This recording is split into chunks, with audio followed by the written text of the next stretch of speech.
असक्तिरनभिष्वङ्ग पुत्रदारगृहादिषु नित्यं च समचित्तत्वं निष्ठानिष्ठोपपत्तिषु।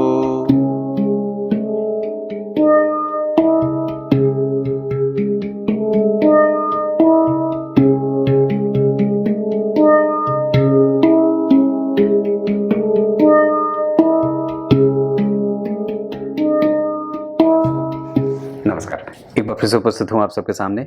गुरुवार के कार्यक्रम में चंद्रमा से 5 घर आगे जब राहु बैठेंगे तो किस तरीके का परिणाम होगा, इस विषय को लेकर के उपस्थित हूं। ये थोड़े अच्छे और थोड़े बुरे परिणाम देने वाले ग्रह होते हैं। शुरू करते हैं आज का कार्यक्रम। कहीं नहीं जाना है, बिल्कुल बन के रहिएगा। कार्यक्रम के आरंभ में बोले गए गीता जी के श्लोक का अर्थ भी बताने वाला हूं। चंद्रमा जहां बैठे हैं वहां से 5 घर आगे राहु बैठेंगे तो ये अपनी नवी दृष्टि से वापस चंद्रमा को भी देखेंगे। इस वजह से व्यक्ति को संतान से, व्यक्ति को माता से, व्यक्ति को धन के आगमन से, व्यक्ति के मन और चित्त से संबंधित समस्याओं से, इस तरीके से व्यक्ति के जीवन में कई बार पक्षाघात, पोलियो और कई बार मति बुद्धि के भ्रम में जाने से और कई बार रक्त संचार के अवरुद्ध और प्रभावित होने से, कई बार ये समस्या व्यक्ति के चित्त को चंचल और अपवित्र करने से, कई बार ये चीज व्यक्ति के जातक के मन को और बुद्धि को अहंकृत करने वाली हो जाती है। पर इसका फायदा व्यक्ति को बुद्धिमान बनाए, तार्किक बनाए, समझदार बनाए, ज्ञानी बनाए, अभूतपूर्व सफलता मिलने वाला बना दे। अचानक व्यक्ति को सफलता मिल जाती है। माता के स्वास्थ्य और माता की मृत्यु के बाद भी कई बार व्यक्ति का भाग्योदय हो जाता है। ऐसी भी स्थितियां होती हैं। और एक बात जो यहाँ पे सबसे ज्यादा आवश्यक है कि व्यक्ति इतना ज्यादा अन्वेषण करता होता है कि उसके अन्वेषण के आगे बड़े बड़े महारथी भी कई बार फेल हो जाते हैं। ये अवस्था कई बार जातक को बहुत ही ज्यादा बुद्धिशाली और बोधगम्य बना देती है। राहु से चंद्रमा का संबंध अगर 9वें भाव का बन जाए, 1 2 3 4 5, यहां से गिनेंगे तो 1 2 3 4 5 6 7 8 9, ये संबंध व्यक्ति के जीवन के बुद्धि को विकसित करने के लिए बड़ा काफी होता है।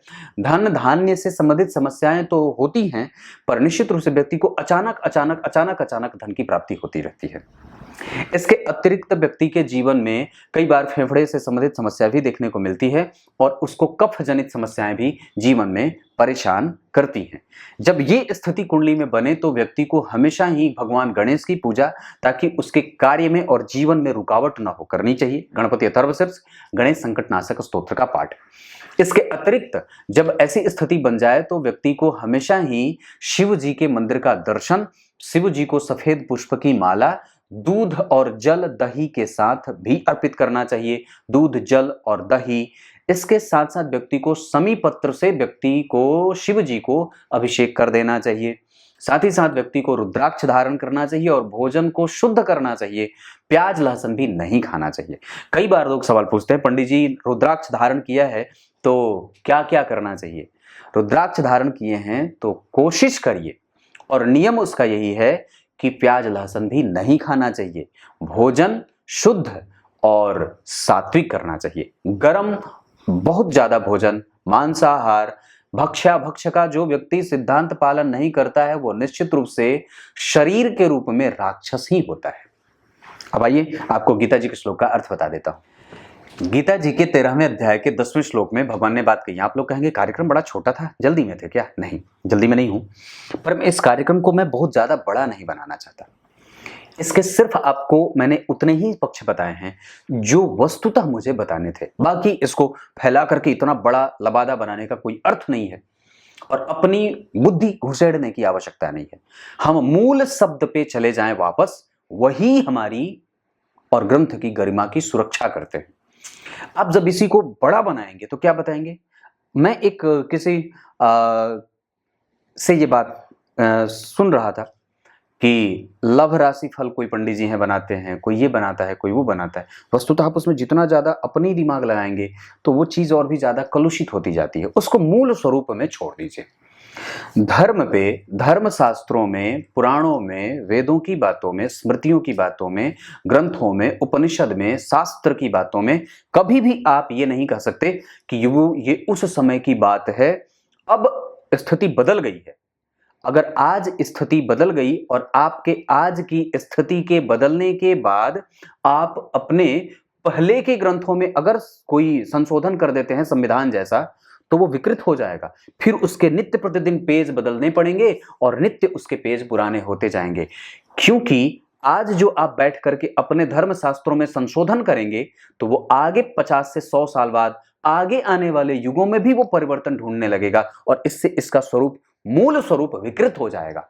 तो कहने का तात्पर्य है, हमें ज्योतिष के साथ भी यही न्याय करना चाहिए। आप लोगों को मैं बात बताऊं, ऐसे आपको कई सारे यूट्यूब पे ज्योतिषी मिल जाएंगे जो ये कहेंगे ये मेरे रिसर्च है, जबकि उसने रिसर्च नहीं करे हैं।